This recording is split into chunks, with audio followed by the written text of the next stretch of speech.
Ардчилсан нам алдагдсан 8 жилийн алдааг засна. Та бүхнийг өнөөдөр ардчилсан намын даргатай ярилцгаар цаг зав гаргаад ирсэнд их баярлалаа. Ардчилсан нам 2024 оны улсын хурлын сонгуульд бүтэн Монгол бүрэн ардчлал гэсэн ерөнхий ураанд орж байгаа юм байна.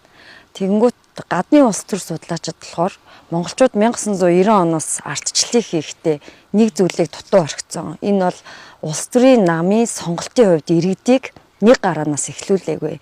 Тэгэхээр Монголд 100 гаруй жил дэлхийд ганцаархнаа 100 гаруй жил ноёлцсон юм Монгол ардын нам гэдэг гишүүнчлийн хатуу тогтолцоогоор бариад байна гэж байгаа. Таны ойлголтоор бүрэн ардчлал гэж яг Монголд юу хэлхий? Иргэний нийгмээ бойжуулаагүй, шүүх засаглалын бие даалгаагүй, гүйцэтгэх засаглал нь ажил хийдэггүй, парламентын засаглал нь гүйцэтгэх засаглалынхаа хяналтанд байдаг. Тэгээд энэ хуулийн засаглал нь бусдыгаа шантаачилдаг. Бүрэн биеийн даалгаж харилцан хамаарлыг нь зөв гэдэг нь харилцан ярилцаж асуудлаа шийддэг бүтц рүү бид нэр оруулахгүй бол энэ болохгүй юм байна. Энийгээ бид нар бүрэн ардчлал.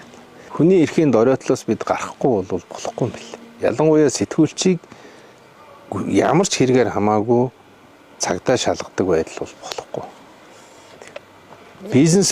Бизнесүүдийг ямар ч хэрэгээр хамаагүй антигээ шалгадаг бол болохгүй. Тэгэхээр бид нар яах вэ гэхэлэр хүний эрхийн асуудал дээр онцгой анхаарах юм юу вэ гэхэлэр авилгалын асуудлыг бол зөвхөн төрийн алга. Мөн цагдаа бол эдийн засгийн хэрэг. Сэтгүүлчдийн үг хэлэх эрх чөлөөний асуудлыг бол зөвхөн зөрчлийн хэрэг. Эрүүгийн хэрэг хязгаарч байхгүй. Ийм зохицуултыг хийж өгчөөж бид нар хүнийхээ эрхийг нөгөө дуурах эрх, эвлэлд нэгдэх эрх, ажил хийх эрхийг хангаж өгөхгүй бол болохгүй юм. Өдрийн шөнийн сэтгүүлч тарах өвсгөл. Хэрвээ танаа нам ялд байгуулвал шүүх засаглал дээр ер нь ямар шинжилэл бодлого барьж ажиллах вэ? Ерөнхий сайд нь ирэх орж байгаа намын дарга нь одоо нөлөөлдөг гэсэн утгал илэрхийлэгдэж штэ. Тэгэхээр энэ шүүх засаглал дээр бас ямар бодлого барьж ажиллах юм? Шүүхийн бие даасан байдлыг хангахгүй бол юу ч явахгүй. Монгол улс шудраг ус тогтохгүй. Тэгэхээр бид нар энэ шүүхийн бие даасан байдал руу их хүчтэй явах хэрэгтэй. Бодлон хаана вэ гэхээр анхан шатны шүүхтэр гарсан шийдвэр дээд шүүхтэр ирэхээр өөр болж гарч байгаа бодлоо оршууд. Бид нар чинь засаг барьж байхдаа шүүгчдийн цалин нэмээд тусгай одоо цалинтай бай та нар авилгалаас хол бай гэж шийдсэн шийдэл бол их зөв байсан шүү дээ. Гол нь бие даасан байдлыг нь хангах тэр орчныг нь дахиад хараад бүрдүүлмээр юм бэл. Бие даасан байхгүй бол шүүх бие даахгүй бол буруу. Залуу сэтгүүлчийн хувьд нэг асуулт байна. Монгол ардын намын дарга одоо оюун эрдэнэд хизээ мэтгэлцэх санал тавих уу? Ер нь хизээ ингээд одоо улсын хурлын сонгуульд, шатны сонгуульд өрсөлдөж байгаа намын дарга нар ч үгүй эсвэл тодорхой албан тушаалтнууд хоорондоо мэтгэлцдэг систем болох бай. Мэтгэлцээний хувьд нэг тийм айхтар юм нь юу вэ гэхээр бусад намуудаа яах вэ гэдэг. 21 намын дарга ороод мэтгэлцэн гэхэлэр тэр хогийн юм болох вэ. Үүндээ парламентын судалтаа намын 3 дарга мэтгэлцгээр нөгөөдөл нь боож өгөх. Бид нар одоо буянгийн жагаа тэгж шүү дээ. Би одоо намын дарга биш юм ааш. Отгонбаатар тэгж шүү дээ. Би ч бас намын дарга шүү дээ. Ийм л нөхцөл байдал байгаа. Тэгэхээр би жишээлбэл за хоёулаа халз мэтгэлцээнд орё гэхэлэр бусдуулыг дорой үтсэн юм шиг. Би уриалга гаргаж бол ямар ч асуудал. Уриалга гаргахдаа бүгдэнд нь гаргах юм бол одоо 21 хүн хэдэн минут ярих юм. Тэгээд тэр одоо юу ч яригдах юм те. Аюу хүнд асуудал болчихно. Гэхдээ манайхан бол нөгөө үндэсний телевиз дээр нэг 3-4 нам дуудаад мэтгэлцээнд орох юм бэл. Манай хүмүүс бол тэрэнд орно. Бүрхсэн нэг өнгө. Ноёрхсон 8 жил. Солий. Та 126 нэр дэвшигчтэйгээ хариуцлагын гэрээ байгуулсан. За тэр нь 6 зүйлийн үүргийг онооцсон байна те. Тэгэхээр зүгээр яг хөндлөнгөөс харахад бол энэ бас нэг юм боолын гэрээч юм шиг. За тэгээд та яг энэ хариуцлагынхаа хариуд нь өөрөө ямар хариуцлага үүрэх вэ? Бид бол нэг юмыг л одоо их сайн өргөжүүлж байгаа. Юу гэхээр үзэл санаандаа үнэнч бай. Хоёрдугаарт үнэхээр хүн аваад нэг бол бити авч. Мөнгө төлж чадахгүй бол бит яв. Андив цуглахгүй бол бит яв. Хүн авч явж байгаа ялагдах болохоор ялагдсныхаа дараа ч юм уу хаяа явдаг. Энэ бол улс төрийн намд байж болохгүй юм байна. Юу л ухуулагч авахгүй байж бас болно шүү дээ. Юу сайхан ард түмтэйгээ уулзаад саналаа авал та. Одоо бол эсэргээрээ дараагийн сонгуульд ардын намын гомдгсод гарч эхэлнэ. Ой тоомгүй мөнгө амлцсан. Сонгуулийн дүн гарна тэдний ялагдана. Тэгээд өгөхгүй. Алгуул. Хаяал алгуул. Тэгэхээр ийм юм улс төрийн намын итгэл алдагдахад их нөлөөлөд байна. Ийм бодлого шийдвэрээс илүүтэйгээр гэдэг зүйл байгаа учраас тэрийг нэг үргэлжүүлсэн юм байгаамаа. Түүнээс биш нэг айхтар боол болгоод намдаа өгтлээ зүтдэг тэр ер нь тэгээд их хурлын гишүүнээр сонгогдох юм бол тэр улсууд чинь үндсэн хуулиндаа тангараг өргөөд үндсэн хуулиа дээдлэн ард түмнээ дээдлэн гэдэг л тангараг байна. Арчсан намыг дээдлэн гэдэг тангараг тэнд өргөхгүй. Тэр тангарагтай л үнэн чи явна шүү дээ. Тэр бол тодорхой. Тодорхой заалт орсон байлээ. Тэгэхээр мэдээ судалгаа хийгдсэн байлгүй. Яг ямар төрлийн татваруудыг яаж буулгах ийм одоо шийдэл байгаа. Тэгэхээр бол бид нарын энэ мөрийн хөтөлбөр дээр татвар бууруулна гэдээ бид нар их тодорхой тоотой мөрийн хөтөлбөр өгсөн л доо. Жишээлбэл одоо хүмүүсийн орлогын албан татвар дээр бол цалингаас нь орлогын татвар авах болио л гэж. Хүн цалиа авч шít. Чи нэг 2 сая төгрөгийн цалиа авахд тэрийг нь одоо нэг бизнес хийгээд ашиг болцсон юм шигээр орлогын албан татвар гэдэг ингээд авчиж болохгүй байхгүй. Тэрийг нь сулруулъя. Нөгөө талдаа нэмийн үртгэн албан татварыг ер нь өргөн хэрэглэн дээрээ сулруулъя. 5% руу аваач гэж.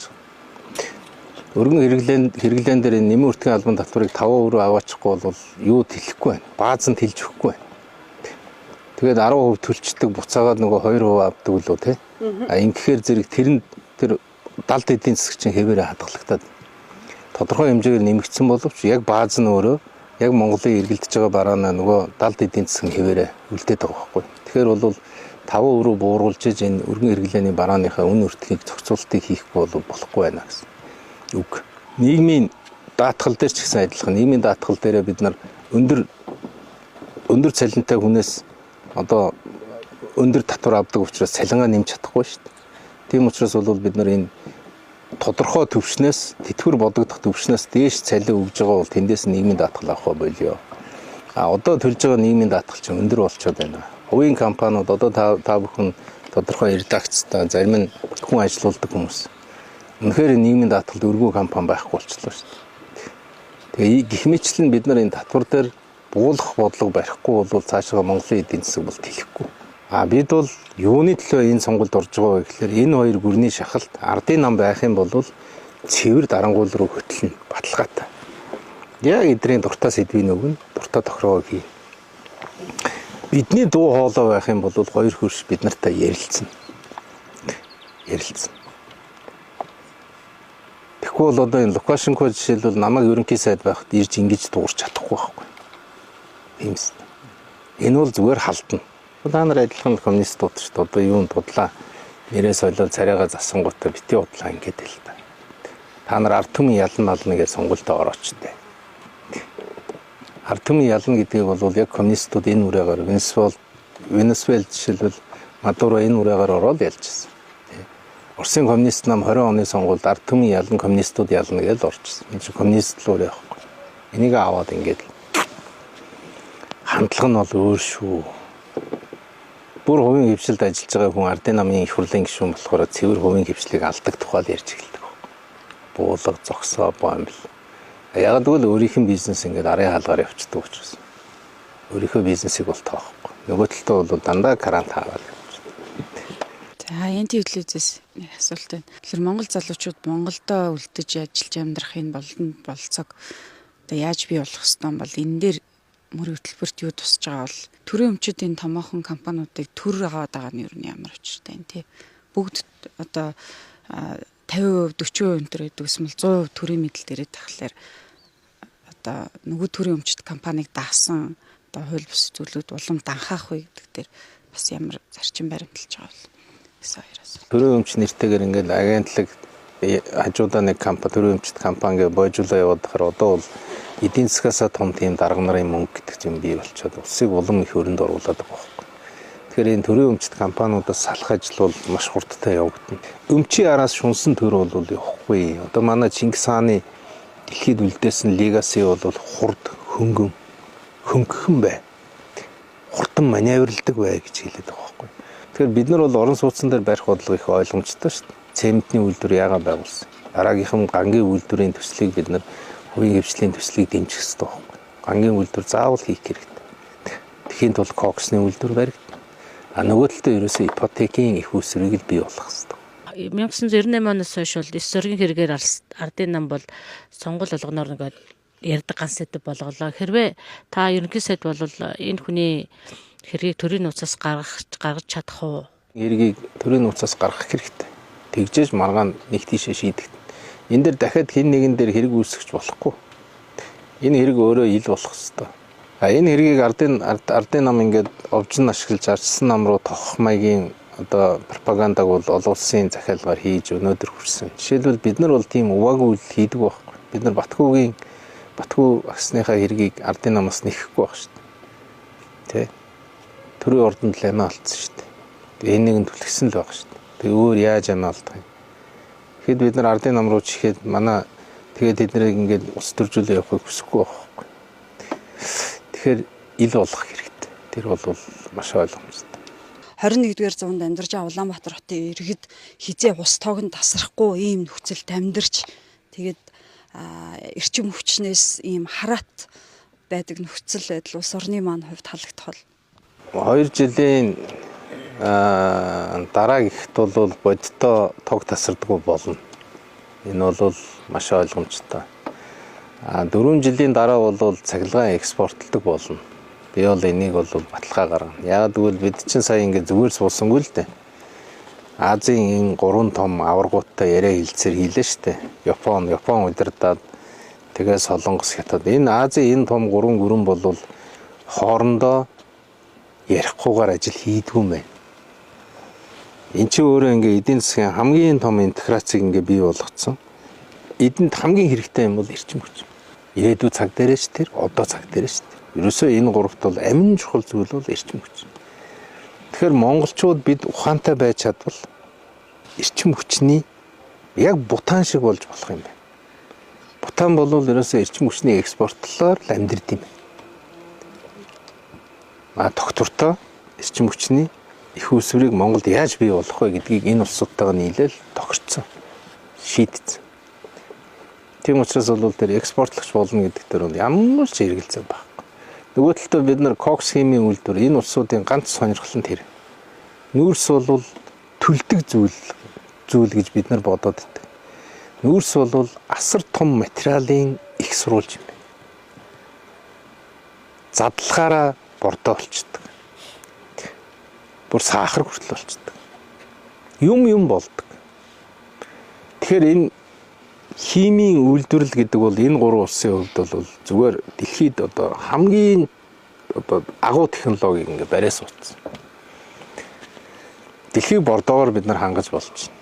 Хятадыг, Японыг, Солонгосыг.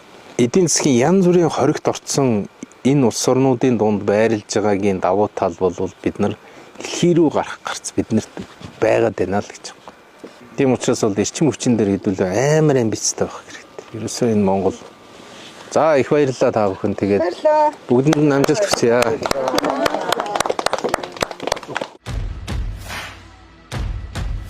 Би харж байна. Бас сонсож байна. Маш тодор. Маш ойроос. Миний сонголт маргаашиг гэрэлтүүлнэ.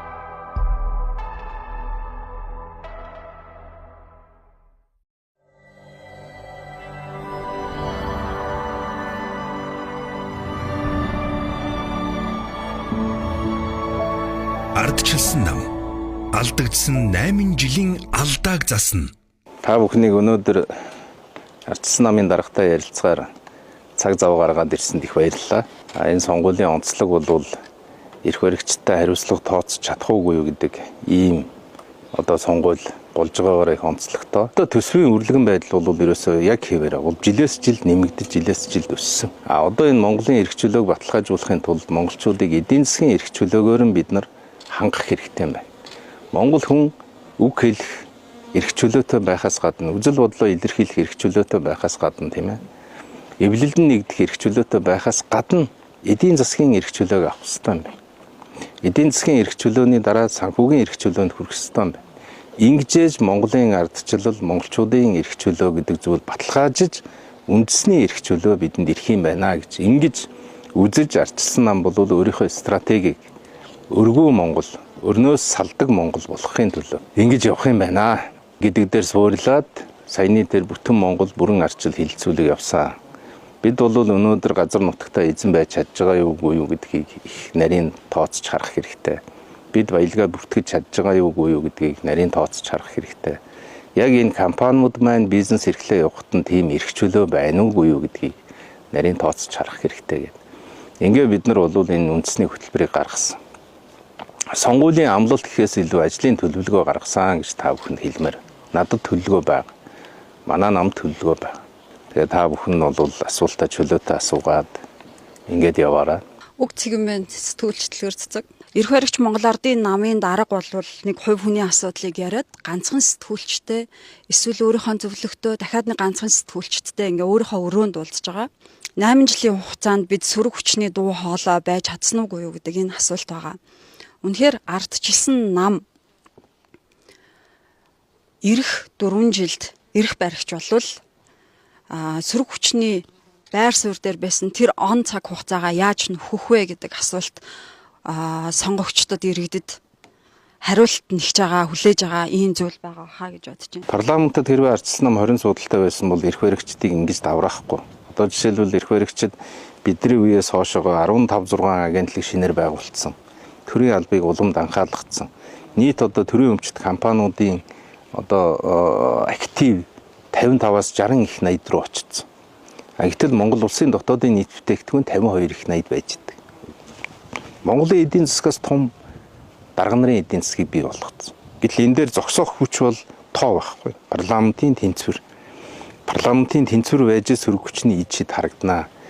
Гудамжны улс төр яриад байна. Гудамжин жагсаад тэрийг ингээд аливаа асуудлыг зогсоох юм боломж та нарт байсан уу гэж. Үүндээ ковидын хэдэн жилд бидэнд тийм боломж өгөөгүй. Монголд одоо 2 сонирхол байгаа шүү дээ. Бид нар мэдж байгаа. Ерөнхийлөгчийн засаглалыг хүсдэг нэг сонирхол ийм бүлгэл байна. Нөгөө тал нь бол үнэхээр Монгол парламентод ёстой байх ёстой гэж итгэдэг ард хэсэг байна. Тэгэхээр яг энэ ард түмний хүслийг тэр парламентын тэнцвэрийг хангах ажлыг хийхийн тулд би өөрийгөө буюу гэр бүлээ бүтэн шатаагаад тухайн үед бол яг намайг парламентын ордон руу яваад ороход манай 10хан коноп штэ. Гэхдээ ардын нам салцсан. Ардын нам дотор ч гэсэн тэнцвэр хангаж болохгүй. Парламентын засаглал руу алхаад хэрэггүй гэдэг айгүй том хүч үйлчилсэн байхгүй. Тэгээ би өөрөө ороод 10 гишүүнтэйгээ ганцхан үг хэлсэн. Би шатъя. Арчилсан нам шатаж болохгүй. Та нар ороод зүгээр конопт. Яг бол манай гишүү тэгээд байхгүй. Гэхдээ танилуу ингээд юм хий хичээ танилуу дайраад байна. Би мэдчихээн. Энийг далимдуулаад намайг зогтох нь бол эдний үүрэг. Ер нь бол тэр намаа эвлүүлж болсон юм улс орн хуваагдал багтаа үзэл санааны уралдаан руу явъя гэдэг. Ийм зүйлийг бол жишээ хийж чадсан. Үнэхээр би одоо хардаж эхэлж байгаа нь үнэхээр 60 тэрбумын эсхэмээр намаасаа даалгавар аваад төрж сургуулсан хүмүүс хэтэрхий их болсон байна л гэж харж байна. Зах хязгааргүй мөнгөөр ард түмний саналыг худалдаж авахар зорж байна. Тийм учраас бол бид нар ард түмэндээ үнэн үгээ хэлээ явъя л гэж. SP телевизэн сэтгүүлч Мягмар Тогт. Танаас нэг хэд хэдэн системийн асуудлыг асууж бодож байгаа. Нэгдүгээр ардсан намын одоо гол барьж байгаа бол өргөө Монгол гэж байгаа. Гэтэл та эдийн тавьсан Чингис Бондын үрийг хөлдсөн бид нар өрнөөс гарлаа гэж ярьж байгаа. Энэ яг үнэн юм уу худлаа юм энэ дэр та хариулж. Хоёрдугаар Монгол улс бол ерөөс тодорхой шүү дээ. Уулуурхай хөдөө аж хоорон. Гэтэл өнөөдөр стратегийн томоохон орд газруудыг төр бүгдийг авах гэж байна. Төрийн дарамт маш их байна. Төр бүх зүйлийг авч байна. Энэ дээр ардсан нам ямар шинжилгээ. Хоёрдугаар хөдөө аж ахуй. Монгол улс атрын 3 дугаар аян гэж эхлүүлсэн. Тэгэхээр одоо өнөөдөр Оросын гурил аваад ирлээ. Өнөөдөр газ тариалан тарих хөнгөө бол ямар ч удахгүй болж байгаа. Тэгэхээр энэ дээр ардсан нам ямар бодлого барьж байгаа. За иргэдийн үед бол эрүүл мэндийн боловсролын асуудал ердөө хоёрхан асуудал. Эрүүл байжж боловсролтой байна. Ингэж Монгол улс хөгжиж байна. Гэтэл өнөөдөр түүхий ажилтны цалин өндөр. Автобусны жолоочийн цалин өндөр. Тэгэхээр яаж бид нар энэ эмчнэрээ иргэдийн эрүүл байлгах юм? Яаж энэ багш нараа бид нар өндөр цалинтай байж боловсролтой байлгах? Энэ дээр ардсан нам ямар бодлого барьж байгаа. За 3 дугаарт ер нь бол намын ив нэгдлийн асуудал. Одоо ингээл гаччаад гудамжин зодтолтой бол те намынхаа байрны үүдэн зодтолтой байх юм уу? Энэ ив нэгдлийг та яаж хангах юм? Яагаад энэ ив нэгдэл хангахгүй? 3 дугаарт энэ үг хэлж үзэл бодлоо илэрхийлсэн бүх хүмүүс өнөөдөр шоронгийн хаалга буюу эсвэл сагдгийн зүрээ явж байгаа. Хамгийн сүүлд танаа намын штаб дээр ажиллаж исэн залуучууд баригдсан та мэдсэн юм уу те? Яагаад тийм хүлцэнгүй байгаад? Яагаад тийм чимээгүй байгаад? Яагаад энэ юм хийж исэн зүгээр залуучууд ажиллая гэж усан залуучууд ингэ явж байхад та яагаад чимээгүй байгаа юм бэ? Тэгэхээр бол ард түмэн бол ийм нэг ийм цэрэгдсэн байгууллага Монгол Ардын намаар бид нарыг төсөөлөд байгаа юм. Монгол Ардын нам бол олон ургалч үзлийн талбар байдгүй байхгүй юу? Тэнд бол дарга юу хэлэн тэрийгээр л явдаг. Тэрийгээр бүх юм шийдэгдэг. Бид 70 жил тэгж амьдэрсэн учраас бид нар тэрийг мэдээд байгаа. Ардчилсан нам гэдэг бол яг энэ нэр нь байхгүй юу? Нэр нь ардчилсан.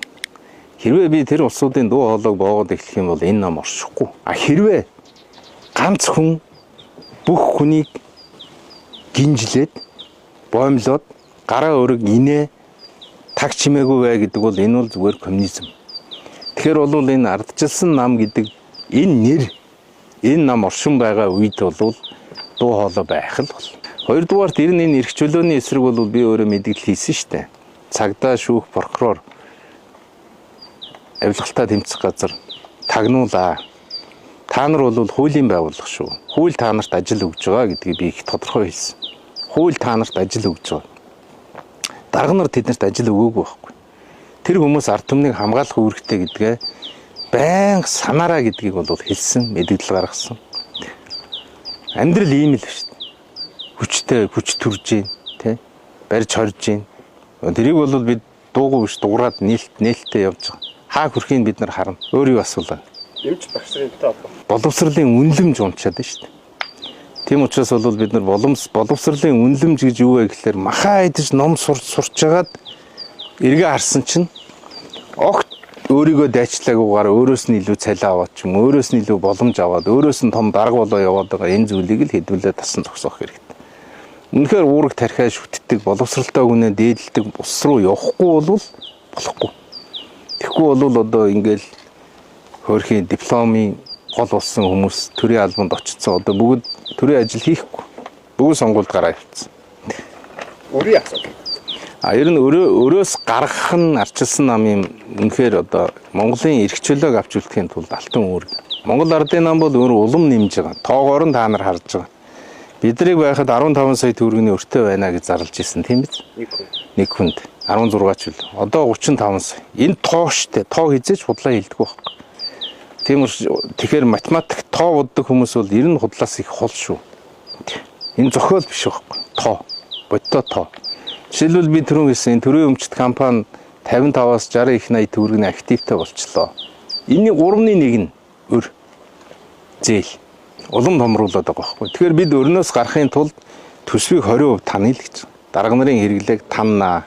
Энэ төрийн байгууллага нэрээр төрийн энэ их тансаглал хит их хэрэглээг бид нар зогсоох ёстой. Тэгэхээр бидэнд өрнөөс гарах төлөвлөгөө байна. Бодтой төлөвлөгөө байна. Монгол үйлдвэрлэл хийхгүй зүгээр юм худалдааны орноороо цаашаа амьдрна гэвэл ирээдүй байхгүй. Тийм учраас бидний эх 4 жилд маш бодтой хийх юм бол үйлдвэрлэл. Үйлдвэрлэл рүү хөрөнгө оруулалтыг татах тэр эрх зүй орж. Баабар Амин Батбаяр.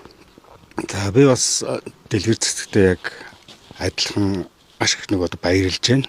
Монгол Ардын намын дарга 3 хүнтэй нэг хүний тухай ярьсаар байгаад сонгуульд орж байгаа яг ийм цаг үед та 12 хүнтэй намынхаа хөтөлбөрийг бүрэн дэлгэрэнгүй одоо ярилцах гэдэг зогсож байгаа ч баяр та. За тэгээд та сонгуульд ялахаар ерөнхий сайд болно тий. Танхимынхаа зургийг гаргасан уу? Хин хинд салбар хариуцуулахаар одоо төлөвлөсөн байгаа вэ? Тэгээ ер нь бол бид нар бол нэг л том зарчимтай байгаа. Юу вэ гэхээр яамдын тоог цөөлөх ёстой. Бид нар дахиад энэ 20 хэдэн сайдыг тэжээгээ явах юм бол Монголын төсөв бол дийлэхгүй. Монголчуудын амьдрал ерөөсөө дийлэхгүй. Тэгэхээр маш тодорхой яамдыг цөөлнө. Бид бол 9 яамтай байхаар зурж байгаа. Мэдээж арчилсан намыг хэн төлөөж тэнд суух вэ гэдгийг та нар бол бараг зургаар нь харж байгаа. Гол зүйл бол төсөв танахад дарга нарын зардлыг хасахад сэтгэл зүрхчин бэлнүүл гэдэг асуудал. Тэгэхгүй бол манайхан сайд болохоор дахиад ямблах гайл оролдоод идэх. Гэхдээ надад чухам одоо энэ агентлаг хэрэгтэй. Тэгжээж би хүчтэй болох юм байна. Нөгөө агентлагийн тоогоо хамгаалах гайл үзээд идэг. Ийм хоёр шаардлага тавьж. Нэгдүгээрт ард түмнээс энэ өөрийн дэвшүүлсэн төлөвлөгөөг ажил болгох зөвшөөрлөө ав. Тэ? А хоёрдугаарт төсөв энэ ард түмний мөнгийг хэмнэн өр дарна гэдэг тэр сэтгэл зүйг бий болго. Өөрчлөлтийг углуургаар нь хийн гэж ойлгоорой. Жишээлбэл хууль зүйн сайд бол яг цагдаа ард түмнийхээ талд байдаг. Миний талд биш. Ерөнхий сайдын талд биш. Ард түмний талд байдаг. Прокурор ялгаагүй ерөнхий сайдын талд биш. Ард түмний талд байдаг. Тэр шинжилгээг хийх хэрэгтэй. Тэгэхээр яг өнөөдөр бол би одоо танд нэрлэхэд хэцүү байна. Сүүлч тэгш жаргал ардчилсан намын жагсаалтын онцлог яг энэ хэвлэлээр харьцуулаад байгаа шиг тийм яа байгаа даа мó. А тэр найз охин гэдэг бол зүгээр доромжил байхгүй. Энэ бол эмэгтэйчүүдийн эрхэнд халдж байгаа л гэж би харж байгаа. Тэртээ дэрэнгүү 48-ийн 24-ний эмэгтэй хүн байна. Тэр эмэгтэйчүүд өөрийнхөө шалгуурыг даваа гараад ирсэн. Намдаа зүтгэсэн, дээр нь нийгэм зүтгэсэн. Одоо манай булгамаа хүний эрхийн төлөө үгтлээ явсан. Одоо Одон туяа гишүүнийг яах юм? Хотын сонгуулийн бэлтгэл ажлыг хангахын тулд тэр хүн чинь хаваржангаа явууллаа шүү дээ. Үндсэн хуулийн нэмэлт өөрчлөлтийг оруулахын тулд тууштай явсан хүн шүү. Тэгээ одоо тэр хүн цаашдаа бол яг сайн эдийн засагч надад хэрэгтэй шүү дээ. Амар жаргал дарга сайн эдийн засагч надад хэрэгтэй. Мөнгөтэй багш яг багшаа төлөөлдөг хүн хэрэгтэй. Цэнгүүн гэдэг. Цэнгүүн гэдэг охиныг бол үнэхээр зэт үеийн төлөөлөл орж иж тэр үеийнх нь тэр хүнээр дамжуулаад залуучууд энэ Монголын төрдөө хяналтаа тавьгээл гэж байгаа юм. Тэр хүн гишүүн болсноор дарга болно гэж би бодохгүй. Тэр хүн гишүүн болсноор харин нээлттэй үеийнхнийхээ үгийг, үеийнхнийхээ хүсэл мөрөөдлийг Монголын парламентод уламжлаад явдаг байгаасаа гэж зэт үеэс тодорхойл гараад ирсэн. Гэхдээ тэгээд яах вэ? Намын нэрийн бичгийн дарга.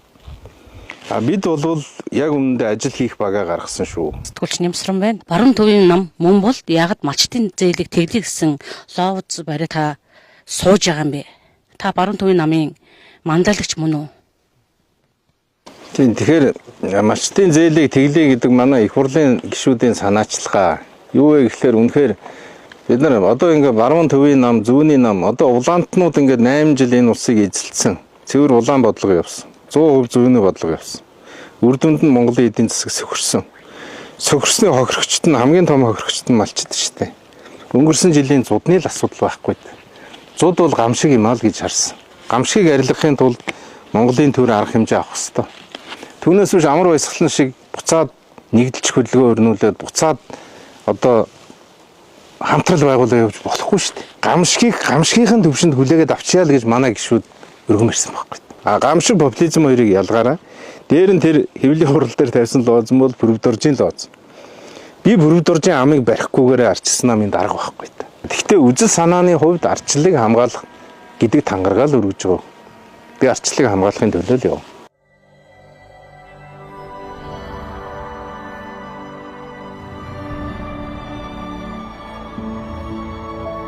Ардчилсан нам алдагдсан 8 жилийн алдааг засна.